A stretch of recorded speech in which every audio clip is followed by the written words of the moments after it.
All right, so we're diving straight into some breaking news today. Oh, yeah? Yeah, it's big news. Okay. We're talking the unsealed evidence in former President Trump's 2020 election case. You know, the one about interference. Right, of course, yeah. I know what you're talking about. You've probably seen the headlines by now, but trust me, the details are what make this thing really wild. You're definitely right about the details being important. Yeah.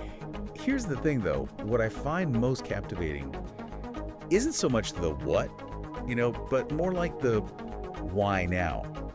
This close to an election, this timing, it's anything but random, especially with those arguments about presidential immunity and even with the VP race going on. Okay, so let's unpack this a bit. Right. We've got federal judge Tanya Chutkan deciding to unseal parts of special counsel Jack Smith's findings. And this is not just like some routine thing. Right.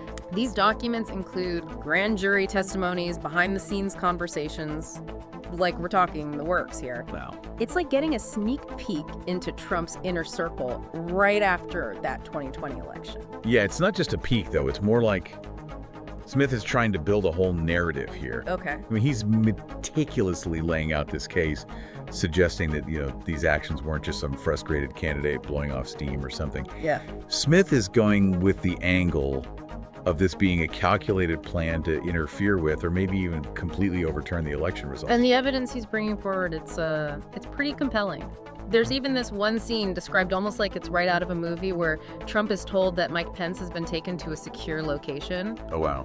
And what'd you say? He just goes, "So what?" Just Yeah. like that. Yeah, just 2 words, but you can practically feel the tension in the room. Oh, absolutely.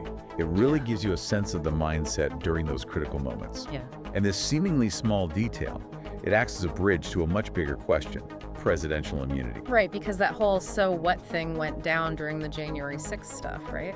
Yeah. And that's where the line between Trump as president and Trump as just a private citizen, that's where it gets really blurry. Exactly. And remember that Supreme Court ruling about presidential immunity?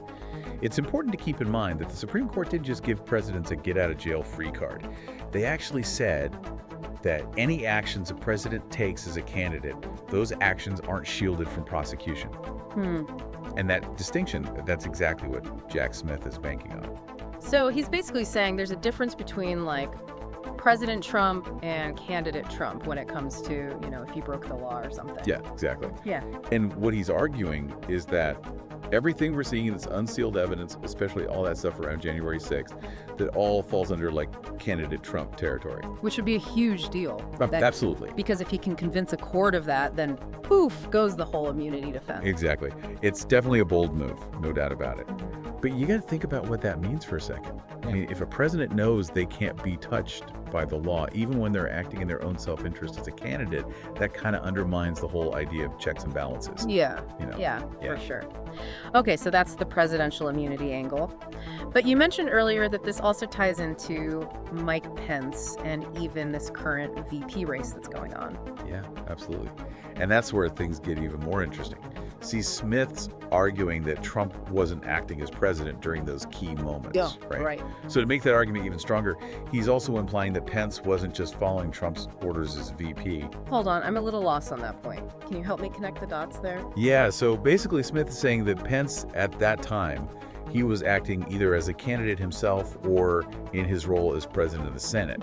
Both of those are separate from being VP under Trump. So he's really drawing a clear line between those 2 roles, trying to prove that Trump wasn't directing Pence as like an official presidential order or whatever. Exactly. And that's an important distinction to make. Not just for this case, but for how we understand the vice presidency as a whole. It's like we forget sometimes that the VP isn't just there to agree with the president. They have their own duties and responsibilities spelled out in the Constitution. You got it. And in this case, it kind of feels like it's bringing back that independence, which has definitely been tested these last few years, wouldn't you say? Yeah, no kidding. But how does all of this connect back to this election that's happening right now? Well, it's no coincidence that these documents are coming out right now. The timing is definitely adding fuel to the fire of a lot of these political debates. Yeah. Especially with the Harris campaign. Right. Like that whole thing at the VP debate last night with J.D. Vance dodging that question about whether Trump actually lost back in 2020. Exactly. The Harris campaign's jumping all over that. They're saying this whole situation with the evidence and everything, it just shows how dangerous it could be if Trump were to be president again.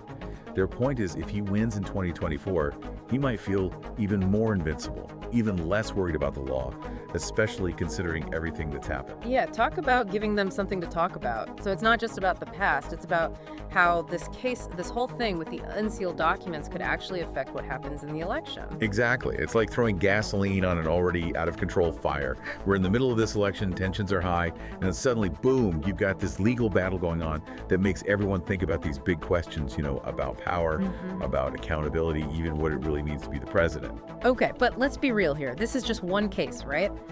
Even if Smith wins this thing, couldn't Trump's lawyers just appeal? It could take years to actually figure all this out. Oh, absolutely. You're right. This is far from over Trump and his team. Yeah. They're going to fight this every step of the way, and it wouldn't surprise me if it ends up back in the Supreme Court. But here's the thing. Win or lose, this case is already setting a precedent. How so? Well, think about it. This whole thing, it's forcing us as a country to have some tough conversations, Like, where exactly do we draw the line when it comes to presidential power? I mean, are there any limits to what a president can do, especially during an election? It's like that old saying, heavy's the head that wears the crown. But really, these are some serious questions. No kidding. Yeah. And the answers, however they shake out, are probably going to have a much bigger impact than just this case or even this election. We're talking about the core of American democracy. Yeah. The balance of power, the rule of law. This is serious stuff. It kind of blows your mind when you think about it like that. It's not even really about Trump anymore. It's about the presidency itself. Exactly. And that's what makes this whole thing so fascinating and, to be honest, a little terrifying too. We tend to take these things for granted, like these democratic ideals. But this case, it's a real wake-up call. They're not guaranteed, they're fragile, and they need us to be paying attention. All of us. Wow, that's a lot to take in. So where do we go from here? What are we supposed to even do with all of this information flying around? Well, first things first, stay informed, stay engaged, pay attention to what's going on, and not just the headlines. Really listen to the arguments being made, look at the evidence, and then, most importantly, vote. This election is probably more important than any other we've had lately. It's not just about picking a candidate, it's about protecting the very foundation of our democracy. Well said. And on that note, I think it's time to wrap up this deep dive. We've covered a lot today, from those unsealed documents and the legal battles to presidential power and what it all means for the future of democracy.